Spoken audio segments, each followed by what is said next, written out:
లిగన్ తన అమ్మమ్మ ఇంట్లో నిద్రపోతూ ఉంటాడు. తన తల్లిదండ్రుల మాటలు విని నిద్రలేస్తాడు. వాళ్ళు లిగన్ అమ్మమ్మతో మేం అన్ని సామాన్లు ఆస్ట్రేలియాకు పంపించేశామని చెబుతున్నారు. ప్రపంచంలోనే అత్యుత్తమ కోచ్ దగ్గర లిగన్ శిక్షణ పొందాలని మేము కోరుకున్నాము. ఇలా జరుగుతుందని మేము ఎప్పుడూ అనుకోలేదు. శిక్షణ కోసం డబ్బులు ఇప్పటికే చెల్లించాము. కాబట్టి ఇప్పుడు లిగన్ బదులు లీ సన్ శిక్షణ పొందుతాడు.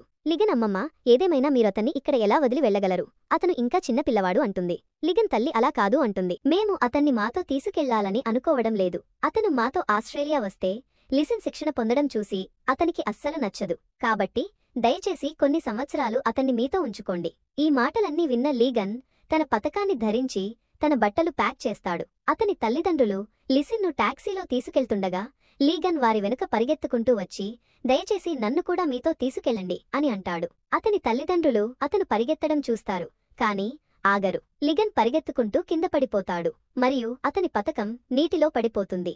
పతకాన్ని నీటి నుండి ఎలా బయటకు తీయాలో ఆలోచిస్తూ ఉండగానే అతను కూడా నీటిలో పడిపోతాడు. అతను కళ్ళు తెరిచేసరికి అతని ముందు ఒక అమ్మాయి ఉంది. అతను అతన్ని రక్షించింది. ఆమె అతను బాగానే ఉన్నాడా అని అడుగుతోంది.